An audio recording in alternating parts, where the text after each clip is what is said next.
A sea of endless sand dunes, surging as if alive.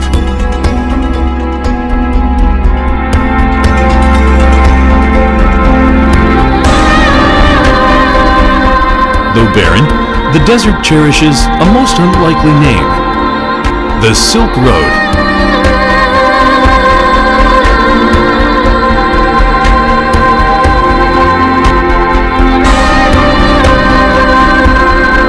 Barren of any landmarks, the desert leaves not a trace of what has been.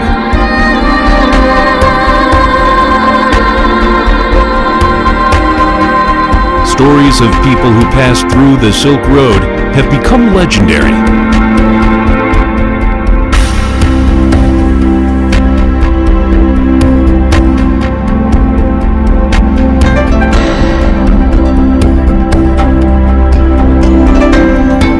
Over 2,000 years ago, how did people cross the desert?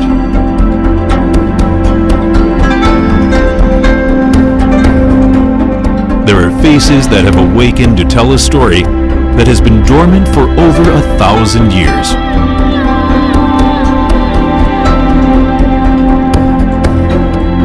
Thousands of stone Buddhas that have been painted on the faces of the stone walls. Who could have carved such beautiful murals on a desert cliff?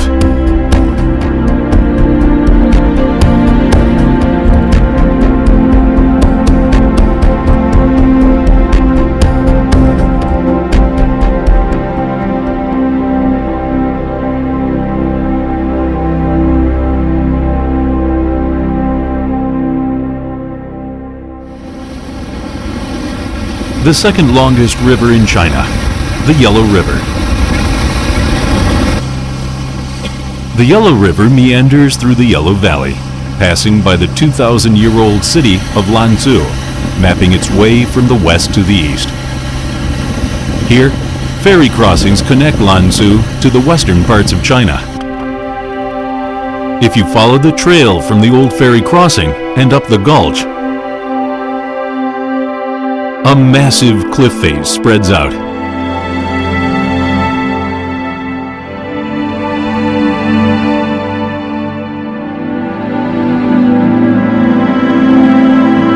The Bingling Thousand Buddha Cave.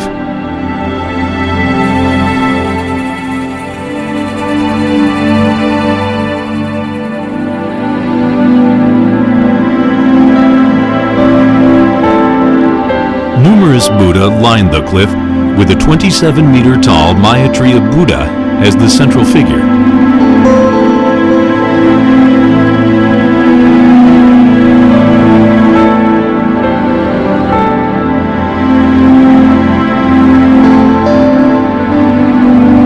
Bingling Thousand Buddha Caves were initially made in 420,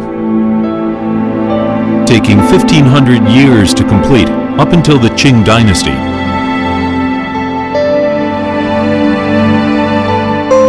Presently, there are almost 216 different caves and over 1,000 Buddha statues.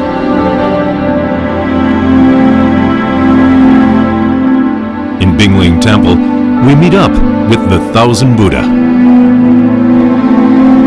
The faces of the Buddha change with time.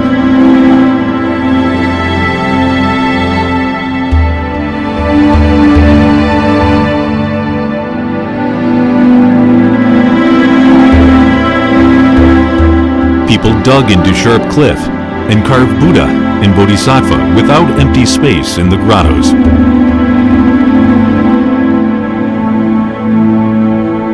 Who were they?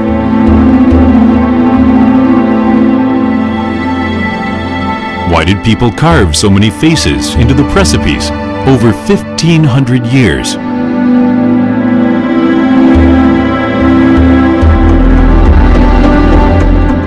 Bingling Temple is not the only place having the Magao Cave grottos. The Magao cave sites can be found in the Chang'an, the capital city of the Tang Dynasty, and extend to the Lanzhou and Dunhuan area, with a concentration near Dunhuan. Recently, archaeologists are excavating the Magao caves at the Dunhuan grottos. The grotto temple is not open to the public because the temple needs further investigation. Some grottos in the cliffs are located along the corridor.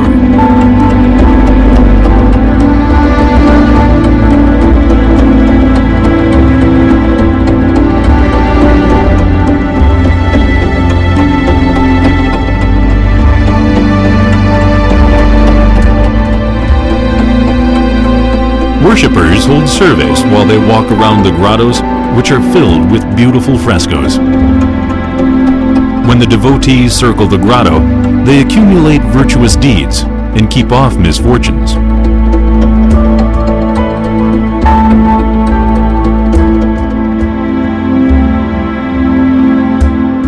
Frescoes were painted all around the cave walls, explaining the teachings of Buddha to the people circling the cave.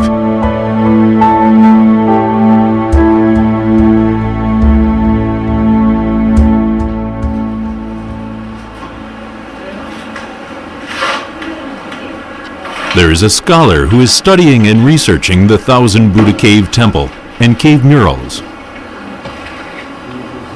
So Young, a Korean scholar, is a doctor of Dunhuaology and a fresco painter.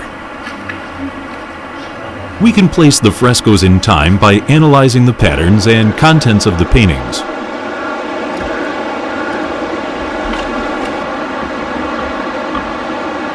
Like a geological strata, several periods of frescoes are piled over those from other periods.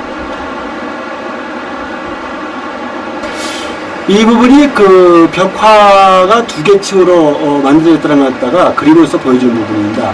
이 아랫부분은 시기상으로 그림의 형식으로 볼 적에 초기 벽화에 해당하죠. 북이나 북주 시대의 벽화의 형식을 보여주고 있습니다. 그 위에 한 층을 나중에 이후에 이 굴을 갖다가 보수하기 위해서 위에 한 층을 더 덮여가지고 그림을 그렸는데 제가 보기에 5대 벽화로 보여지는데요. 이런 식으로 도난 벽화에는 아래층에 그 그림을 덮고 새로 보수를 하면서 그림을 다시 그린 형식들이 많이 나타나게 되죠. A 1,000-year-old mural tells us a story 15,000 years in the making. The Mogao grottos are not a single artisan's work in a specific era. Rather, the Mogao caves were completed by numerous pilgrims who stopped